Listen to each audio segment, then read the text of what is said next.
Coronavirus relief is becoming a real cliffhanger. Marketplace Morning Report is supported by Noom, providing an online evaluation and the tools to help people lead healthier lives through behavior change.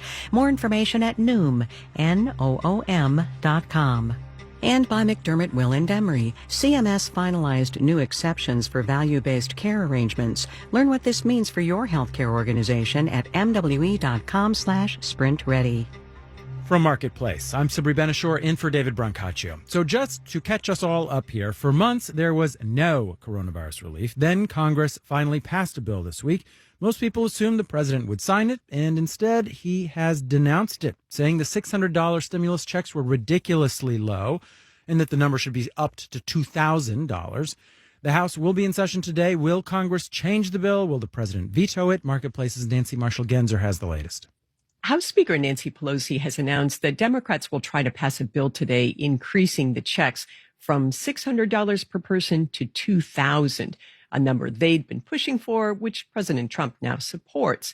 But that would require a unanimous vote, and Republicans will probably object. If they do, Democrats could hold another vote on Monday.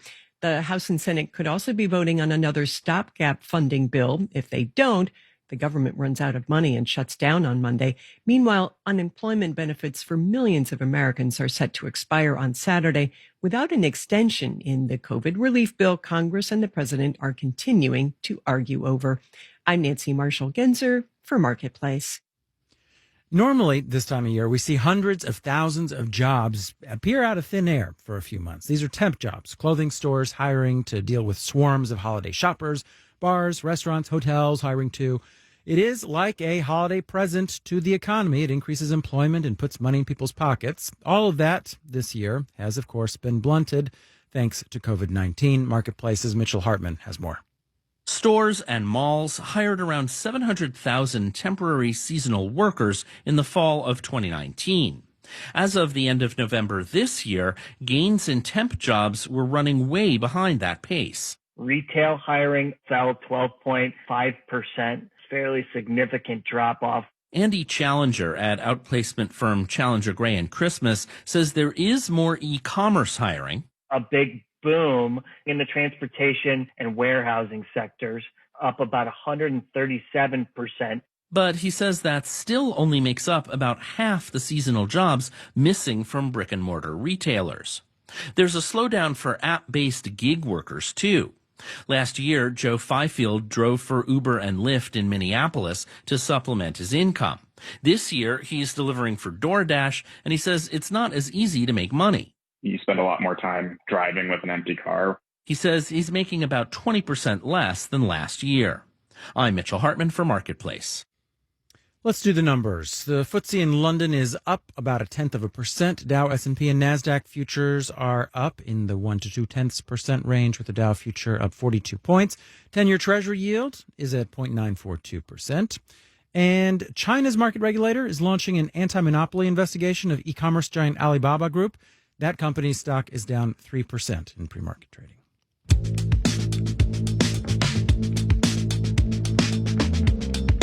Marketplace Morning Report is supported by Bill.com. Over 100,000 small and mid-sized businesses count on Bill.com to automate and help simplify financial processes such as accounts payable and accounts receivable. More at Bill.com. And by GEP, helping transform supply chains with strategy, services, and software, including GEP Smart and GEP Next, AI-based digital procurement and supply chain platforms. And by Fidelity Investments, introducing Fidelity Income Planning, helping to build a plan for income that lasts. Fidelity Brokerage Services, LLC, member NYSE, SIPC. Earlier this year, at the height of the Black Lives Matter protests that followed the killing of George Floyd, there was a big push on social media for consumers to support Black-owned businesses. Many reported a large spike in sales around that time. Marketplace's Samantha Fields looks at whether that support for Black-owned businesses has carried over into this holiday season. Early June was a crazy time for Tiffany Griffin. Bright Black, the candle company she owns with her husband, was included on one of those lists of Black-owned businesses that went viral on social media. We started seeing this exponential increase in sales. At the time, Griffin thought it was a fad and that business would drop off again after a few days or weeks, but it didn't. It stayed really high. After that initial spike, the company somehow got on Beyoncé's list of Black businesses to support. Then there was a collaboration with HBO and another with Michelle Obama. But Bright Black may be an exception. Samara Walker owns Oughta Be, a beauty company that sells vegan nail lacquer and soy polish remover. And while she also saw a big spike in sales at the height of the Black Lives Matter protests, it didn't maintain. So it spiked up for like maybe 2 to 3 months. It was like a strong uptick. And then it kind of slowly fell off. We did have some uptick for the holiday, but nothing like in the spring and summer. There's no data at this point on how Black-owned businesses are doing in terms of sales. But Jade Magnus Ogunaki of the racial justice nonprofit Color of Change says the pandemic has been hard on most of them. Black businesses were much less likely to get aid, much less likely to have their applications for PPP looked at and assessed in a reasonable period of time, and overall struggled the most. Between February and April, more than 40% of Black-owned businesses closed, at least temporarily, compared to less than 20% of white-owned businesses, says Robert Fairley, a professor of economics at the University of California, Santa Cruz. But since then, Black-owned businesses have bounced back. At this point in time, the number of active business owners who are Black has actually, recovered to the full February level. But Fairley says that doesn't necessarily mean they're making money. Tiffany Griffin says her candle company is not super profitable right now, even with the increase in demand over the last 6 months. We're in that precarious state of business where you need money to make money. But she's feeling optimistic going into 2021, especially when she reads the little gift notes that people have been writing on their holiday orders. Shopping small and Black owned, or hope you like this from a Black owned business. That tells her that a lot of people are still shopping their values. I'm Samantha Fields for Marketplace.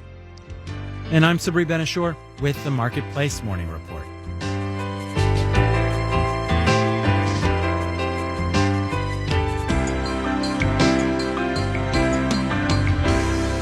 From APM, American Public Media.